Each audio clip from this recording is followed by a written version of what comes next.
Children अब जो ये फाइनल एक्सप्रेशन आया है इससे हम कुछ कंक्लूजन निकाल सकते हैं फ्रॉम अबव रिलेशन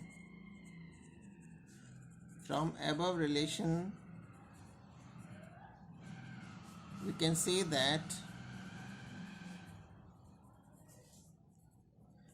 पहली चीज़ कि अगर थीटा की वैल्यू 90 डिग्री से कम है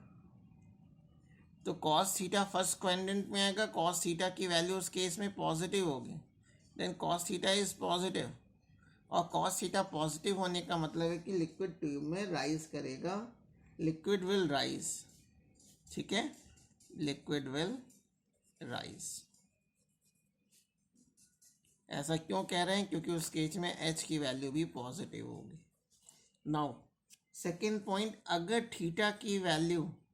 ग्रेटर देन 90 डिग्री हो जाए, यानी एंगल ऑफ कॉन्टैक्ट 90 डिग्री से अगर ज़्यादा है, then cos theta is negative, cos theta की वैल्यू नेगेटिव होगी, जिससे एच की वैल्यू नेगेटिव आ जाएगी, और एच की वैल्यू नेगेटिव आने का मतलब है कि लिक्विड राइज नहीं करेगा बल्कि लिक्विड फॉल करेगा, liquid will fall in A tube.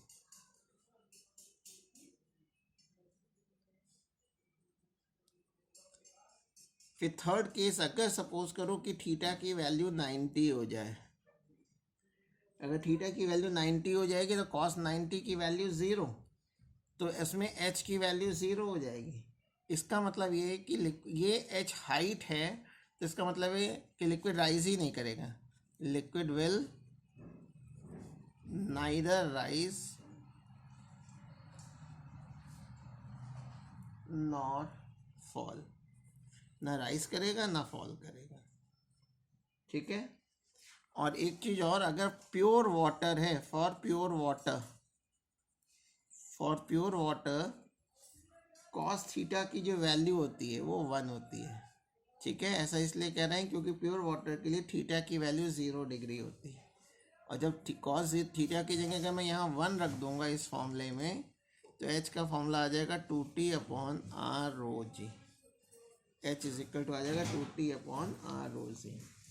ठीक है। और एक चीज़ और, एच और आर में आपको ध्यान रखना है कैसा रिलेशन है, फ्रॉम फॉर्मूला ये मालूम है कि जो हाइट होगी वो कैपिलरी ट्यूब से इन्वर्सली रिलेटेड है, यानी कैपिलरी ट्यूब जितनी थिन होगी लिक्विड उतना ही ज़्यादा राइज करेगा, ठीक है, लिक्विड उतना ही ज़्यादा राइज करेगा जितनी की कैपिलरी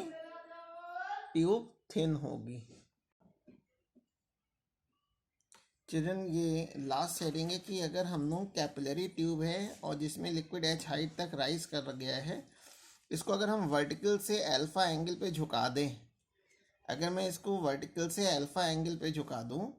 तो ये लिक्विड किस लेंथ तक राइज करेगा और इसकी हाइट पे क्या इफेक्ट पड़ेगी। तो एक चीज़ ध्यान रखिएगा कि जब कभी भी कैपिलरी ट्यूब को आप टेढ़ा कर देंगे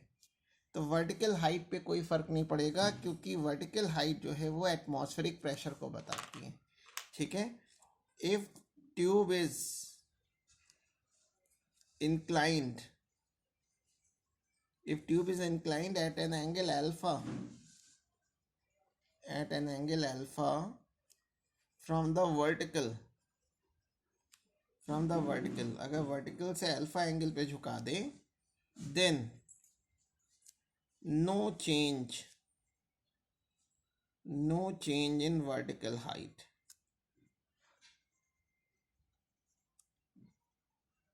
यानी जो H1 की जो वैल्यू है वो H के बराबर ही होगी, लेकिन लेंथ चेंज हो जाएगी। और लेंथ अगर निकालना है तो इतने ट्राइंगल में मैं ट्रिग्नोमेट्री लगा दे रहा हूँ, तो इन ट्राइंगल ABC अगर मैं कॉस अल्फ़ा की वैल्यू निकालूँ तो हो जाएगा H1/L या H/L, इससे L की वैल्यू आ गई H/cos अल्फ़ा। इस फॉर्मूले से हम लोग क्या करेंगे, लेंथ निकाल लेंगे H/cos अल्फ़ा फॉर्मूले से, ठीक है।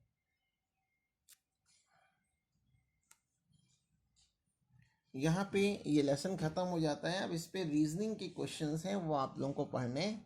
या एक्सरसाइज के जब हम क्वेश्चन डिस्कस करेंगे तो वहाँ पे इसको देख लेंगे।